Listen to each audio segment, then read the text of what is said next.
Bueno, voy a hacer un pequeño resumen por mi parte y lanzar el debate haciéndole a cada una de las ponentes una pregunta o alguna sugerencia de aclaración. Eh, para mí lo que un poco se sigue de las tres ponencias es que los estudios, ya sean antropológicos, históricos y lingüísticos, relativos a Guinea Ecuatorial, ya no se quedan calafateados en el mundo hispanoparlante, sino que también están yendo a otras áreas. Podemos hablar de la costa marfileña, pasando por los archivos franceses. Creo que es interesante, es una primera conclusión que saco yo de este encuentro.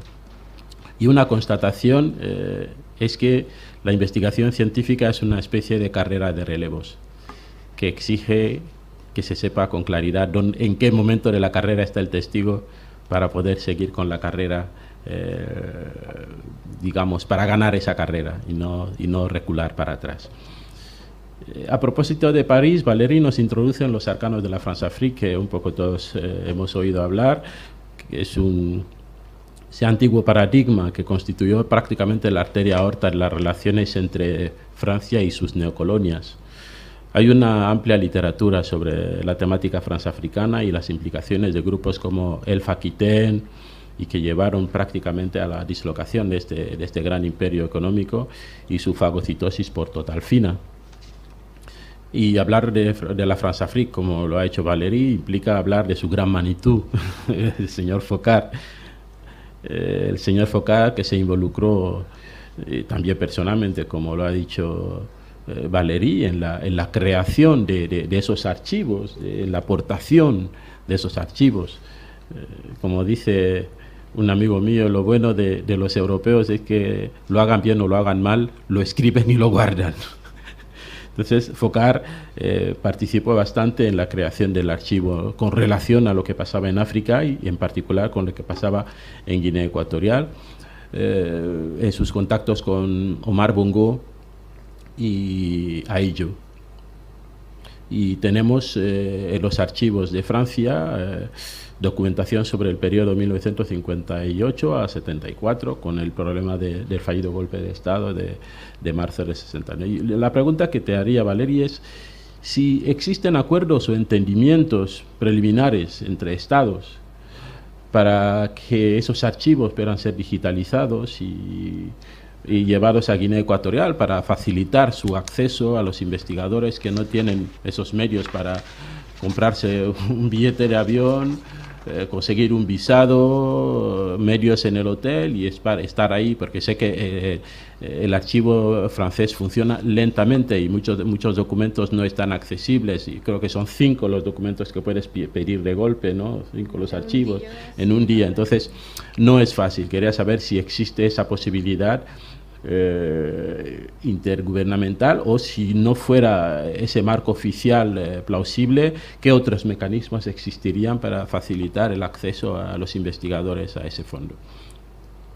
En cuanto a la comunicación de Clementine, me ha llamado mucho la atención el anacronismo histórico que siempre se ha dado de hablar de Guinea Ecuatorial antes del 12 de octubre de 1968. Y es un anacronismo que mucha gente utiliza. Habla de Guinea Ecuatorial antes del 68, como si esa entidad ya existía como Estado en ese momento. Otra cosa que me ha llamado la atención en la ponencia de Clementine es la ubicación cronológica de la educación a partir de las escuelas claretianas españolas. No es así, porque las escuelas, lo que entendemos como escuelas en los territorios, no en Guinea Ecuatorial, sino en los diferentes territorios que después compusieron Guinea Ecuatorial en el 12 de octubre, la escuela fue introducida a través de los de la iglesia presbiteriana. A través de la iglesia presbiteriana es cuando se introducen las escuelas en esos territorios. Por ejemplo, tenemos a John Clarke, si queremos hablar de las escuelas en Clarence, tenemos a John Clarke, que John Clarke fue expulsado de Clarence porque España necesitaba un espacio para instalar escuelas hispánicas. Y John Clarke era el gran maestro, el que creó las escuelas en Santa Isabel, bueno, lo que vino a llamarse Santa Isabel. En la zona del interior del Muni tenemos que ver la evangelización de Oembe y Benga también para hablar de escuelas, y a través de las escuelas de Manji, de Gran Batanga, de Campo de Hondo Calatrava, que ya existían, por ejemplo, desde 1850, en Manjicorisco, en Bulundo y en Hanje, que ya existían esas escuelas. Y podemos seguir así hasta Ibiarikengue, que ya en 1850 antes ya sabía escribir correctamente, y hay una documentación muy rica escrita por ese hombre que escribió en Benga y luego se ha traducido al español. No sé si la primera traducción es la de Praxedes Macambo, pero bueno, hablo sobre control y crítica de las que conozca más que yo esa historia. Poniendo de lado todo este anacronismo, me gustaría hacerle una pregunta a Clementine, que en la ponencia que me envió hablaba de la expresión tropicalizar, entendiendo que el español se había tropicalizado en Guinea Ecuatorial. Me gustaría que me dijeras un poco más sobre el concepto. ¿Cómo entiendes tú que Guinea fue tropicalizada? Sí, yo en un momento, alguien me hizo una pregunta una vez en Nueva York sobre el español en Guinea, y yo dije que no tenía nada que responder porque el español era mío, me lo había tragado y punto. Pero bueno, traes un concepto de tropicalizar, sería interesante que hablemos del tema. Entonces, sobre la ponencia de Anastasie, yo creo que hay una expresión que ha calado un poco hondo en el pensamiento africano postcolonial, que es el pensamiento de la mayoría étnica como pedestal democrático. Pienso que es un imaginario que conduce peligrosamente a un secuestro de la soberanía nacional, y se debería un poco analizar la temática de la mayoría tribal o étnica en África como pedestal democrático. Yo pienso que una afrotopía nos obligaría a revisar un poco ciertos conceptos que están calando hondo y que no llevan a ninguna parte, si es que en realidad estamos trabajando en un proceso democrático, y podría una forma de pensar diferente podría ayudar a diseñar estados ya no con mayorías tribales ni étnicas ni nada por el estilo, sino con mayorías nacionales o con mayorías, digamos, democráticas. Y hay una cosa que me ha hecho reír un poco, es cuando Anastasie habló de la pesca como principal manifestación cultural annobonesa. Bueno, yo creo que es un poco reduccionista como imaginario, ¿no? Es como decir lo mismo de los combes, o decir que hacer trampas para serpientes es la manifestación cultural típica de los Fang. Yo creo que no es la manifestación típica de los anoboneses pescar la ballena. Es una cultura bastante rica. Y la pregunta que te haría en realidad está relacionada con Ibibellín, como foco que has asentado para, digamos, valor que ha generado la CEMAC.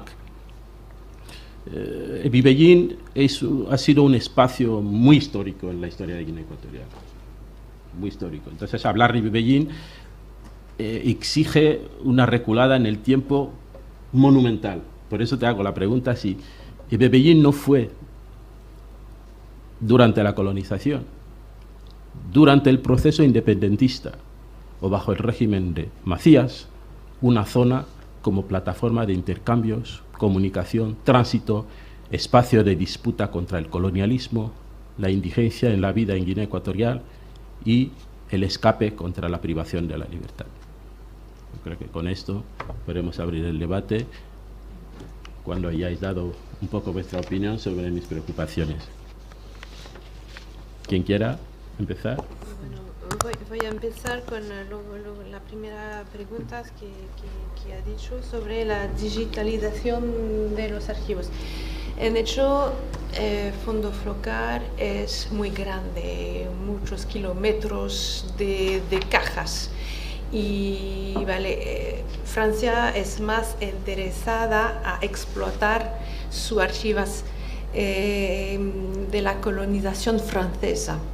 Entonces Guinea Ecuatorial está, pero no es una prioridad porque cuesta mucho de digitalizar y toma mucho tiempo. Entonces ahora no es posible. Es la razón por qué yo he trabajado más sobre historia moderna, que se va desde el siglo XV hasta XX.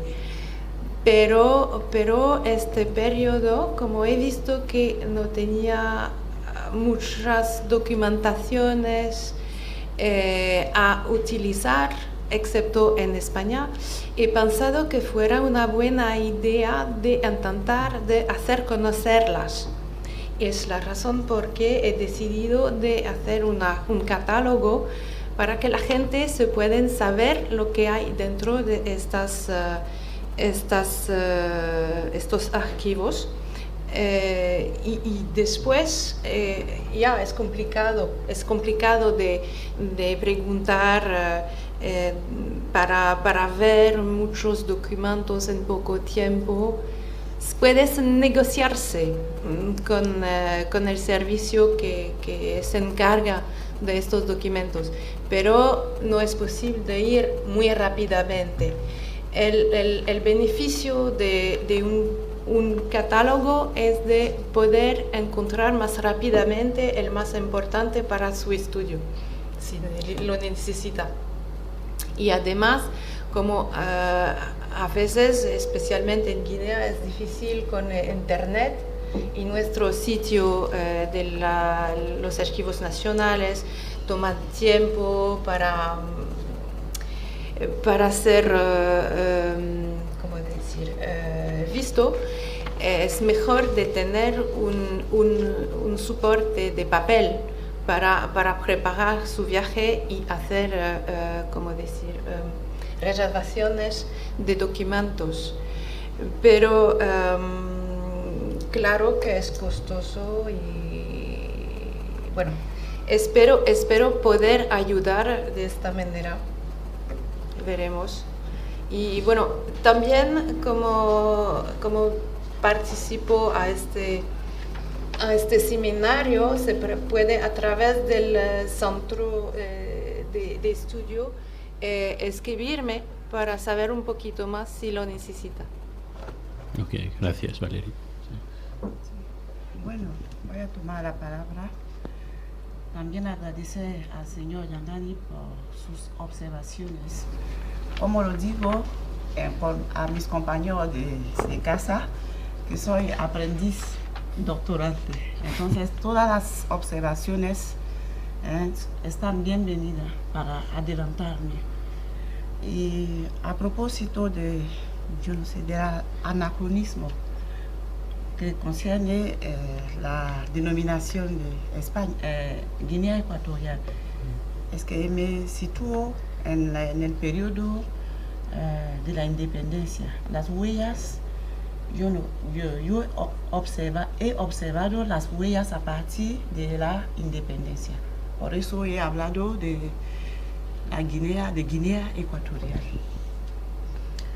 En cuanto al español tropicalizado, es que durante también la conferencia del señor Donato, había hablado del español guineano.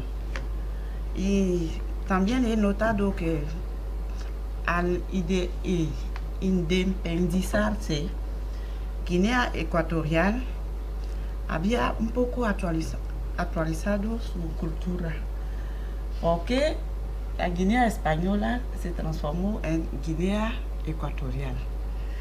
Y también había otras cosas que, habían cambiado durante este periodo postcolonial. Por eso yo he hablado de español tropicalizado, porque hay un español guineano, ya que el español viene de Europa y llegando aquí en los trópicos y añadiendo algunas palabras referentes a las etnias, por eso he hablado de español tropicalizado. Y aún en Costa de Marfil también el francés está tropicalizado porque hay un francés que se llama Enushi, que es una mezcla de las, ¿cómo se llama? De palabras que vienen de las etnias. Bueno, por eso he hablado de lengua tropicalizada. Ok, gracias, Clementine. Anastasia, ¿quiere tomar la palabra o abrimos el debate? Decir algo. Sí. Bueno, agradezco al señor Ciale por su observación. Hablar de Ebibín es como, bueno, usted ha dicho que Ebibín no fue una zona de intercambios bajo la colonización de Mación-Guemar. Es una pregunta, ¿no? Sí. Vale. Lo que sé de Ebibín es que Ebibín es la frontera entre Guinea Ecuatorial, Camerún y Gabón. Y según la investigación, me enteró que Ebibín es la zona donde había muchos expatriados. Vinieron de los países fronterizos. Y que Ebibín significa captura de los extranjeros, según lo que me han contado los guineanos. Entonces, puedo decir que Ebibín tiene una historia con sus vecinos, con los países fronterizos, es decir, Camerún y Gabón, y que es una zona de intercambios desde la historia de Guinea Ecuatorial, desde la colonización hasta ahora. Es lo que pienso. Sí, Enrique, sí, podemos lanzar el debate. Les pediré, tenemos un poco de tiempo, haciendo un poco de trampa, tenemos 20 minutos. Ok, muchas gracias.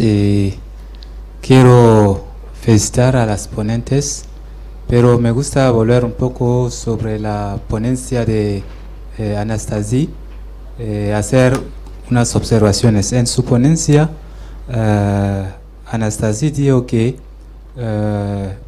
los FAN viven en casi todos los países de CEMAC, pero no viven en el país Chad.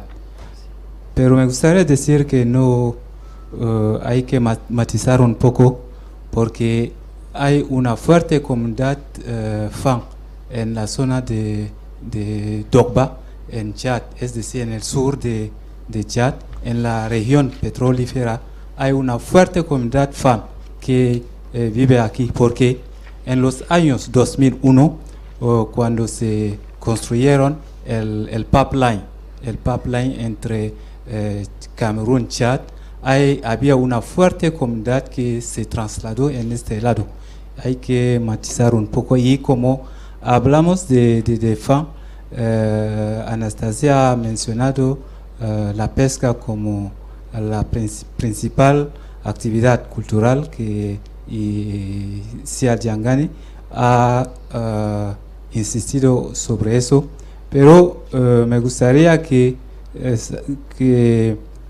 resalte también el arte culinario FAN, sobre todo el plato del pescado ahumado, que es una actividad cultural muy extendida en esta parte, porque en 2013, acaso en el Comis de Bolova, este plato ha pasado como un plato de la región de CEMAC. Es decir, que culturalmente es un plato muy expresado, pero viene de esta zona de Guinea Ecuatorial a los países alrededor del río Lobe. Muchas gracias. Sí, muchas gracias. Primero, felicitar a las tres ponentes. Y bueno, voy a ir rápidamente hablando con Valérie para decir que el trabajo que hace es muy importante para mostrarnos realmente el peso de las antiguas potencias colonizadoras, lo que demuestra que a pesar de la llamada independencia de los países africanos, hay mucho que preguntar, lo sabemos, y dejarnos ver el papel de réseau focal es mostrar cómo Francia lo manipula todo en esta zona y cómo aprovechó la dictadura de Guinea para imponerse. Por eso me hubiera gustado una explicación sobre la delimitación de la ponencia al año 1974, porque me parece que a ese momento es el momento donde la zona está a punto de en la zona está a punto de estallar una guerra entre Gabón y Guinea.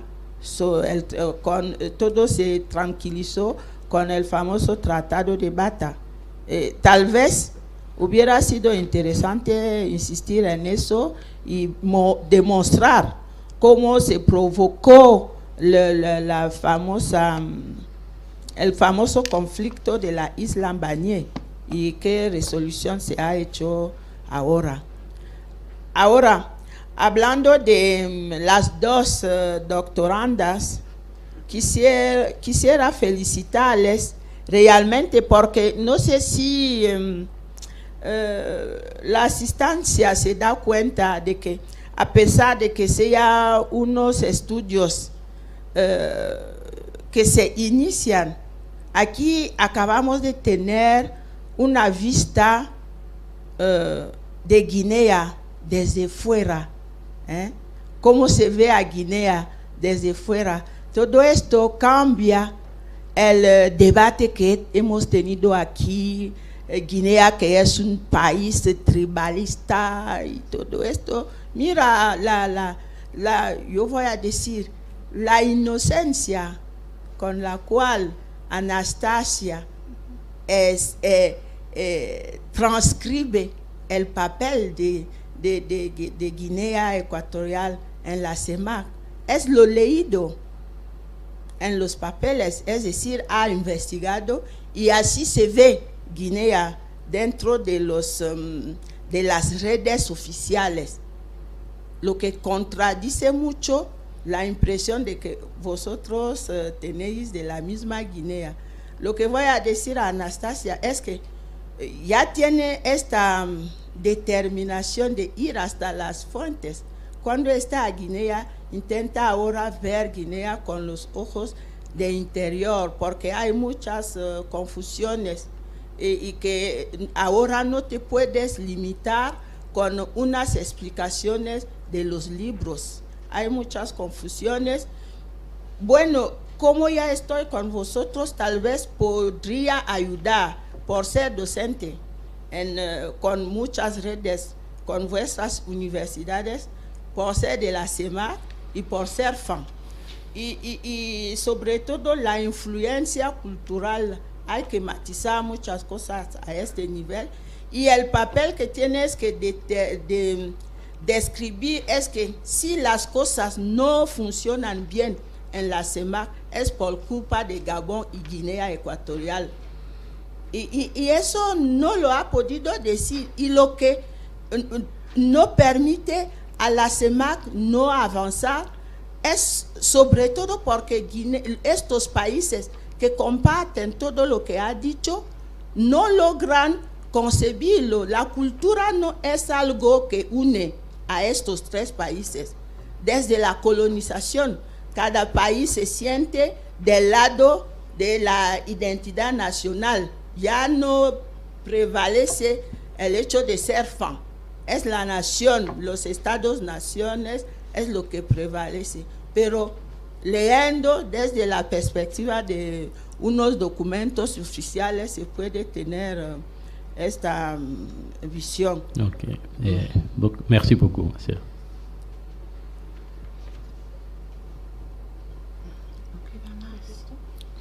Sí, ¿alguien más? Cogemos 3 y damos respuesta. Tenemos una y después, bueno, pues podemos coger 4. El profesor Chillida creo que quería tomar la palabra también. Vale, cogemos 4 y lanzamos el debate ya. Gracias. Gracias, Yale. Un segundo, por favor. Me voy a contestar ahora porque Valerie tengo tiene que un tomar el avión. tomar, Sí. y entonces poco tiempo. En hecho, el fondo FOCAR se ha constituido de dos cosas diferentes. Hay los archivos de la Secretaría General y además los de Jacques Foccart. Fueron divididos en dos porque a un momento, cuando Georges Pompidou, el presidente, se muere, el servicio se cierra. No hay una relación con el Tratado de Bata, porque se va a continuar con la cédula, pero a este momento es la muerte de Georges Pompidou que hace la diferencia, y Valéry Giscard d'Estaing decide de cerrar la secretaría, y entonces la razón por qué este fondo se acaba a este periodo. Pero cuando Jacques Foccart ha acabado con la secretaría, se va con una parte de los archivos que estaban del secretaria, que normalmente no se puede ir así con los documentos, pero lo ha hecho. Y entonces ha decidido más tarde de volver los documentos, y es la segunda parte, que después son los archivos que han todo hecho juntos para guardar una lógica detrás, dentro y todo. Pero naturalmente pienso que antes de volver los documentos, Jacques Foccart seguramente ha destruido una parte. Hay cosas que jamás podremos conocer, pero gracias a otros documentos que vienen de otros ministerios y otros países, creo que será posible un día cuando podremos cruzar todo lo que existe, saber mucho más. Pero ya hay mucho. Es la primera fase ahora, porque son archivos abiertos. Los que, no sé si es abierto en Alcalá de Henares, por ejemplo, en el momento, pero en París se puede, pero en primero, como es ligado con los archivos presidenciales, aunque sea abierto, es necesario de preguntar primero y tener una derogación para verlo. Y no se puede reproducir en el momento. Para hablar de la digitalización, es una de las razones que se añade para no poder hacer esto en el momento. Pero un día será posible, no sé cuándo, y volvió a la necesidad. Gracias. Okay. Gracias, Valéry. Y nada, buen viaje. Gracias. Adiós.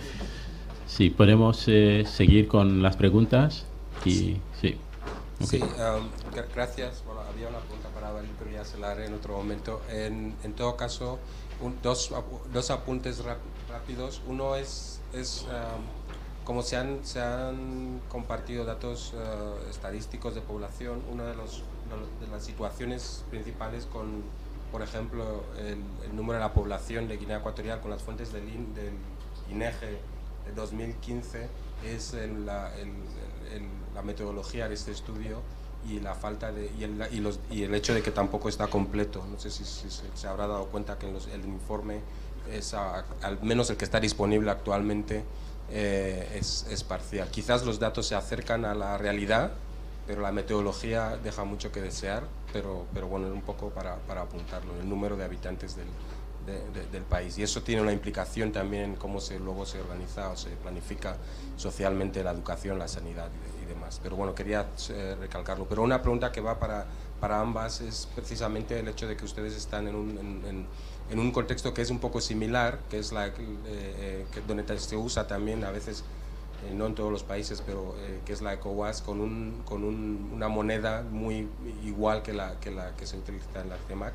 Y quería saber si tenían una opinión más comparativa con esta región entre la CEMAC y los países del África del Oeste que usan también el franco, porque se ha dicho ya antes que los guineanos y los gaboneses no queremos, algo así como que no estamos favoreciendo la integración, ¿no? Entiendo del comentario que se ha hecho anteriormente, pero quiero saber qué opinan ustedes sobre las razones por las que en un sitio, o si creen que es mejor en la región en la que están ustedes o que en la CEMAC, por ejemplo. Ok, gracias. Profesor Enrique, profesor Sillida, que quería tomar la palabra y pasamos a... Gracias. No, simplemente iba a hacer 3 sugerencias. Una era Valerie, no la voy a poder hacer. Sí que me gustaría recomendar su tesis, que está en venta, por cierto, allí. No la conozco de nada, me hubiera gustado hablar con ella, pero que es magnífica, no sé si la conocen, es el estudio de Annobón hasta la colonización, el Annobón precolonial, es una maravilla de tesis. Bueno, iba a hacer dos sugerencias, una Anastasia sobre Eve Billín. Bueno, animarla si puede hacer un estudio sobre Bebillín, si pudiera, porque es una ciudad con una importancia enorme, por las razones que ha apuntado, y le voy a decir un par de cositas más. Simplemente decir que es un centro fundamental del nacionalismo, del origen del nacionalismo guineo-ecuatoriano, además vinculado a Camerún especialmente, más que a Gabón. Y hay una biografía, si va usted a Malabo, hay una biografía manuscrita en la Biblioteca Nacional sobre la figura de Basilio Olaechea, que fuera administrador colonial, que ha dejado una huella indeleble en la zona, y yo no la he podido ver, pero si voy a Malabo de luego quiero verla, ¿no? Está accesible allí, es inédita, pero está ahí el manuscrito, hay un manuscrito allí. Creo que merece la pena, creo que tiene que tener un gran interés. Escrito me parece por Mañana. Y la otra sugerencia a Clementín es, bueno, está un poco en la vía de lo que le dijo Siale, que sobre, bueno, no hay que olvidar la colonización. Bueno, yo no sé si lo he entendido bien, pero cuando habla de los braceros, ha dicho que los braceros era el origen de los criollos. Bueno, claro, supongo que no lo he entendido bien o no se expresó bien, pero los braceros llegan con los criollos, los crumanes, ¿no? En el siglo XIX, pues son cosas muy distintas. Y entonces la importancia de la colonización de los criollos en la isla es anterior a los españoles. Vienen con los ingleses, pero se quedan, y tiene una importancia enorme. Los criollos son como... O sea, la palabra criollo viene a significar colonizador, colonizado, ¿no? Pero son colonizadores y han dejado una huella enorme en la isla, empezando por el pidgin, y luego también, bueno, el protestantismo, los metodistas, los baptistas metodistas, y en el continente, como ha dicho Juan José Fernando, de los presbiterianos, que también eran anglófonos, ¿no? Entonces, y que luego además penetran en los años 40-50, penetran desde Camerún, ¿no? En la zona norte, precisamente en la zona de Bebillín. Bueno, eso simplemente recalcar esa importancia que además le acerca y está relacionado con el tema suyo, le acerca al mundo anglófono a la isla, no al mundo francófono. Simplemente eran esas 2 sugerencias. Ok, gracias, profesor. Sí, pasamos a turno de palabra, sí. Bueno, muchas gracias por sus observaciones y sugerencias. Quería contestar la pregunta sobre la comparación entre CEMAC y UEMOA, es decir, la integración entre ambas zonas. Yo soy de África del Oeste, de la zona de la Unión Económica y Monetaria del Oeste de África, y la CEMAC es la Comunidad Económica Monetaria de África Central. Hablar de comparación es hablar de la integración entre ambas zonas. Entonces, el verdadero problema en África Central es la libre circulación. Pero en África del Oeste no tenemos este problema porque ahí hay libre circulación. La libre circulación ha sido la base de la integración en el África del Oeste. Pero en África Central todavía el problema de la libre circulación es de la actualidad. Se trata todavía entre los estados miembros de la CEMAC y siempre se habla del pasaporte de la CEMAC para viajar entre países miembros, pero en África Central no tenemos este problema. Entonces, en la comparación podemos decir que en África del Oeste es una zona integrada, no sé cómo decir en español, pero bueno, para rapport a la África Central. Voilà. Bueno, es lo que quería decir. Gracias. Sí. Clementín, ¿tiene algo que decir? Si no, estamos a 50, hemos agotado los 5 minutos de crédito que teníamos. Salvo que haya alguien quiera tomar la palabra de forma puntual por algo, pues vamos a darle las gracias a Clementín, a Anastasia y a Valerie, que no está, y esperamos.